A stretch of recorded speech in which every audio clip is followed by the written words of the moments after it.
So, the Ascendant Dragon Monk came out literally this week in Fizban's Treasury of Dragons, and people already have opinions. It received high praise in the Unearthed Arcana back in October 2020, but with its release a year later, it had changed in a number of ways that people had mixed opinions about. But we'll get to that. Welcome back to the Wintry Wyvern, and today we're going to break down the Ascendant Dragon Monk, what it does right, what it does wrong, and how it changed from the UA. But before we jump into this, disclaimer time. People tend to get really emotional when talking about monks. If that's you, if you have a lot of feelings and there's something deep in your heart that you just have to say about this class, feel free to drop it in the comments. Talk about your feelings. My only ask is be civil and kind to each other when you do it. Got it? Good. I've highlighted the whole class with my opinions on it. My highlight key has changed a bit. There's now orange to denote underwhelming or underpowered features, and a bit of a split in designation. The top 4 colors signal a general power rating, and the bottom 3 colors are opportunities to talk about, the intricacies of game design, wording, and role assignment. More into that later. Let's jump into the flavored text. As per the first few paragraphs, the Way of the Ascendant Dragon began with Bahamut, traveling the material plane as a lowly monk, and introducing a tradition that emulates the might of dragons and its link to the magic of the world. You can channel the might of dragons after a life-changing event or influence, as denoted by the origin table, aligning yourself with the world, being taught by a dragon, training in monasteries or dragon lairs, learning from scrolls, or being divinely blessed through a dream. Your journey can begin in a number of ways. The first third level feature is called Draconic Disciple, and is very much the ribbon feature for the Draconic aesthetic. You can channel Draconic power to magnify your presence and imbue your unarmed strikes with the essence of a dragon's breath. You gain the following benefits. Draconic Presence: if you fail a Charisma Intimidation or Charisma Persuasion check, you can use your reaction to re-roll the check, as you tap into the mighty presence of dragons. Once this feature turns a failure into a success, you can't use it again until you finish a long rest. The next is Draconic Strike. When you damage a target with an unarmed strike, you can change the damage type to Acid, Cold, Fire, Lightning, or Poison. And the last is Tongue of Dragons. You can learn to speak, read, and write Draconic or one other language of your choice. So the first part, Draconic Essence, is kind of funny to me. Firstly, if you're a monk, you likely won't have many points to invest in Charisma, so you will get your mileage out of it if you can't rely on the party face to cover your social graces. But the terminology of failing a Charisma check is so curious to me because there's always degrees of success in Charisma rolls, right? Even a middling number isn't a failure per se, and isn't necessarily a success either. The definition of failure and success ultimately lies with your DM and whatever arbitrary DC they'd like to set it at. It's a strangely black and white ruling on a part of the game with very gray outcomes. You absolutely are going to get use out of this. How often depends on your DM. It actually reminds me of a feature found in D&D 3.5's Dragon Shaman, a class centered around draconic auras. One of the auras was simply called Presence, which granted you a flat bonus to your Bluff, Diplomacy, and Intimidate checks. The Dragon Shaman is referenced one more time in the old UA, but we'll get to that in a bit. Draconic Strike is the staple flavor feature that many monks get. Changing the damage of your unarmed strikes has been done before in Sun Soul Monk, in Astral Arms Monk, and picking one of the 5 element types is really cool. It's not really an improvement over normal unarmed strikes past level 6, when your fists become inherently magical and bypass almost all resistances anyway, but it certainly is a flexible aesthetic that might find itself in elemental-leaning martial builds, and useful if you choose to multi-class before 6 or you don't yet have a magic weapon. Tongue of Dragons teaches you Draconic. If you already know it, however, maybe your dragon studies leads you to learn another language as well. Breath of the Dragon is the centerpiece of the subclass. You can channel destructive waves of energy like those created by the dragons you emulate. When you take the attack action on your turn, you can replace one of the attacks with an exhalation of draconic energy in either a 20-foot cone or a 30-foot line that is 5 feet wide, your choice.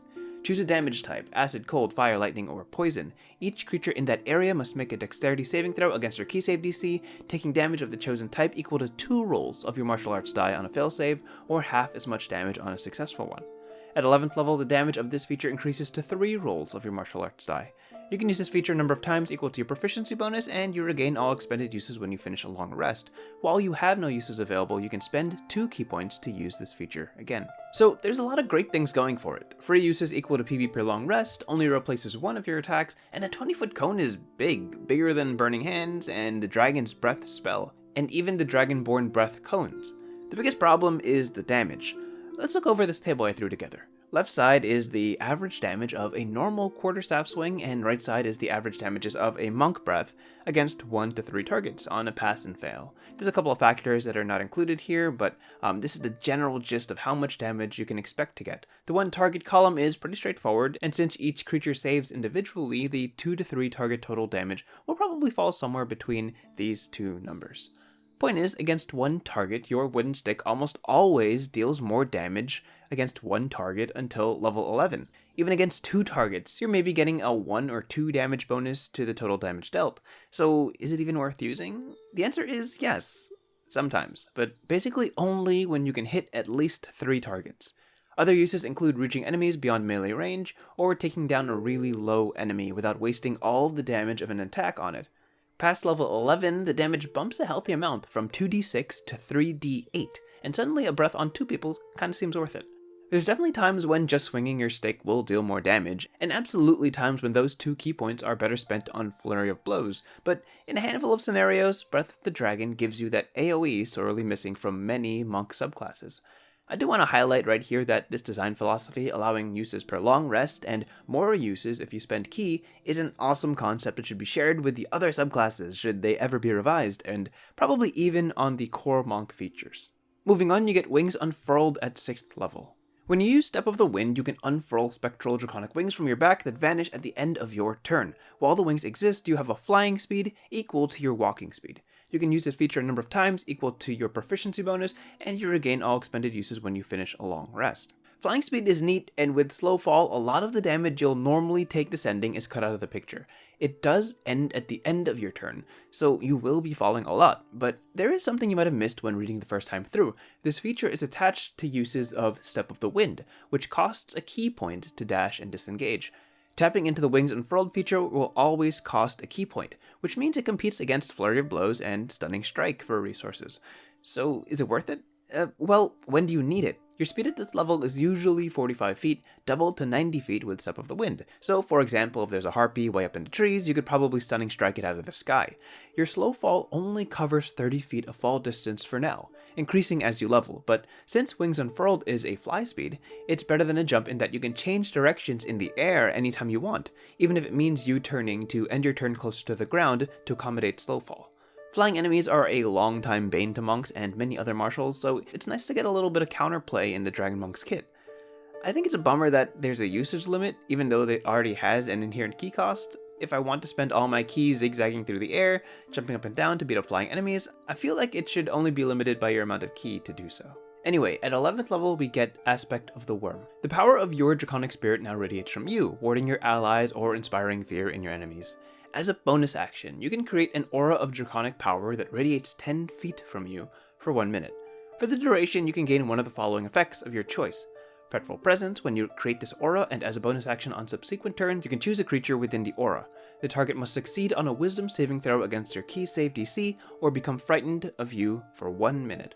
The target can repeat the saving throw at the end of each of its turns, ending the effect on itself on a successful save. And the next one is Resistance. Choose a damage type when you activate this aura: Acid, Cold, Fire, Lightning, or Poison. You and your allies within the aura have resistance to that damage.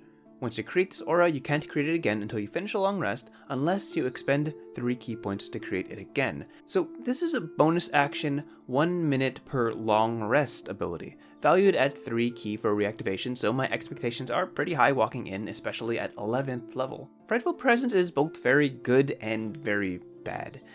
Every turn you can spend your bonus action to try and frighten somebody, and if they fail your key save DC, they're frightened for 1 minute, with repeating saves every round. This sounds amazing, honestly, for a couple of reasons. One, the duration of fear isn't tied to the aura, nor concentration. So if they keep failing their saves, they'll stay feared no matter where you are or what you're up to. You can target the same person over and over again, or new people every turn, spreading the frighten as the battle progresses. The problem is that this feature would be awesome if it was on basically anyone besides a monk. Their bonus action is already crowded with Unarmed Strikes, Flurry of Blows, and Step of the Wind, and if you want to use Frightful Presence, it has to be worth giving up 1 or 2 attacks. By 11th level, many things are also immune to Frighten, like Oozes, Constructs, and Undead, and most enemy Wiz saves will be pretty solid unless you've been maxing your Wisdom. The opportunity cost of losing damage for a maybe Frighten that they'll get 2 tries to save on by your next turn is unfortunately underwhelming, specifically on a monk. The better half of this ability is Resistance. Choosing between one of 5 resistances in the big fight of the day is huge, with the added perk of protecting your allies too if you stay within Paladin Aura range. Obviously, this is campaign dependent, but any class would welcome 5 possible resistances for a fight that you have to survive. Add some much needed tankiness to the monk, and probably worth the 3 key points if you get a short rest between fights. The final feature is Ascendant Aspect. Your Draconic Spirit reaches its peak. You gain the following benefits: Augment Breath. When you use your Breath of the Dragon, you can spend 1 key point to augment its shape and power. The exhalation of Draconic energy becomes either a 60-foot cone or a 90-foot line that is 5 feet wide, your choice, and each creature in that area takes damage equal to 4 rolls of your martial arts die on a failed save, or half as much damage on a successful one. Next is Blind Sight. You gain Blind Sight out to 10 feet. Within that range, you can effectively see anything that isn't behind total cover, even if you're blinded or in darkness. Moreover, you can see an invisible creature within that range unless the creature successfully hides from you. Explosive Fury. When you activate your aspect of the Wyrm, Draconic Fury explodes from you. Choose any number of creatures you can see in your aura. Each of those creatures must succeed on a dexterity saving throw against your key save DC, or take 3d10 acid, cold, fire, lightning, or poison damage, your choice. So, Augment Breath visually is amazing. 60-foot cone is Cone of Cold big. 90-foot line is very Lightning Bolt-esque. The actual damage increase of 1d10 die is a bit underwhelming at 17th level, but the target potential is absolutely worth its weight in 1 key point in a class that very much struggles to hit more than one thing at a time. Blind Sight is whatever. You'll get some obvious comparisons to blind fighting that fighter gets at level 1. This is basically a failsafe so that the monk isn't useless against invisible enemies in legendary encounters, but 10 feet is so short. If the enemy teleports out of range, there's basically no way to track them. In my opinion, this should have been way bigger at this tier of play. Explosive Fury is also really weak at 17th level. 3d10 damage is, average 17 damage at the highest tier of play, and no damage on a pass, and this is a once per long rest ability unless you spend key. Of the 3 abilities, only Augment Breath strikes me as a true capstone ability. The other, as is, could have been given at a much lower level and allowed to scale up to legendary numbers. Definitely not my favorite of the set. As a package, I think the general theme of this subclass mechanically was to compensate for things that are generally considered weaknesses for the Monk subclass. Breath of the Dragon gives the single target class some AoE, Wings Unfurled gives the landlocked class some flight, Aspect of the Wyrm gives a typically softer frontliner some much needed resistances, and Ascendant Aspect gives the monk some counterplay against invisible enemies, I guess. Flavor-wise, they nailed a lot of what makes a dragon, and I'll give them props for that. So, why are people upset? Well, 2 reasons mostly. The first is that it doesn't solve one of the monk's major weaknesses, damage output, which falters quite heavily in mid to late level combats. The Dragon Breath ability, which you'd expect to give a notable damage boost, only outpaces your wooden stick if the stars align for your AoE. Way of Mercy Monk is celebrated for allowing a key point option for a meaningful damage bonus, which many monks are solely lacking, and this is no exception. The second and equally prominent reason is the changes from the Unearthed Arcana. Those who paid close attention since its release last year would notice some heavy changes from the original playtest material. Let me explain. The flavor text breezing past it was changed for the better, expanding on Bahamut's influence and the birth of a grand tradition. Draconic Disciple as well received many minor changes, actually permitting a language of your choice. Breath of the Dragon's only and biggest change was the increase of its repeated use from 1 key point to 2 key points. Now, the breath is often barely worth using without key, and very much not worth it for 2 key points unless you absolutely need it. Many believe the 1 key point cost should have remained, really proving its value from level 11 onwards. Wings Unfurled, strangely enough, had the key point cost for additional uses entirely removed. Wings Unfurled already competes with Flurry of Blows and Stunning Strike, as we said before, for key cost, and is arguably not as powerful, so taking away this option to keep using it when you really need it is a bit disappointing. Now, the changes to the aspect of the Wyrm I can partly agree with. The 30-foot aura of resistance was huge. To bump it to 10 might have been too big a nerf, but I would have been alright with, 15 feet. I quite like the old ability, allowing your allies to deal elemental damage as a reaction while in your aura, which would have been a nice bump to damage output, but with the aura's reach reduced to 10 feet, it would have seen very little usage if it stayed as is. I believe it's again a callback to one of the auras of 3.5's Dragon Shaman, which deals your selected elemental bonus to enemies who strike you in melee range. Frightful Presence is not too impressive of a replacement, but it is more of a recognizable dragon aesthetic. The thing is that in the UA, you would get both of these effects, the resistance and the extra bonus damage, whenever you use the aura. In the new version, you only get to choose one of the two. Ascendant Aspect is also a mixed bag. You can't convince me that 30 feet Blindsight and 4d10 Explosive Fury would have been too powerful at 17th level, when other classes are casting Wish and Foresight and Meteor Swarm. 10 feet Blindsight is a level 1 ability. The feature they removed, though, is pretty clunky, doesn't do much damage, and slows down combat a fair bit. There's a feat from the 3.5 Draconomicon called Clinging Breath, which sounds a lot like how this feature functions, so it was probably a callback to that. Augment Breath is really cool, but the damage could absolutely be bumped to 5d10 or 6d10 to match the higher pace of legendary tier combat.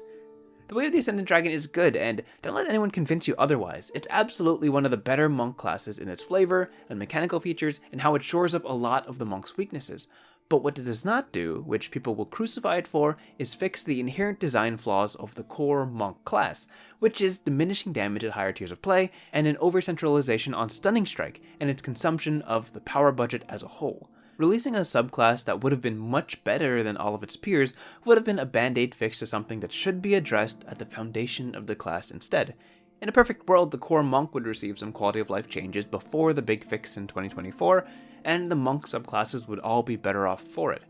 Of course, I believe the Dragon Monk has a handful of shortcomings, but expecting it to be the savior of the class and thus head and shoulders above the rest of the other subclasses is not the answer.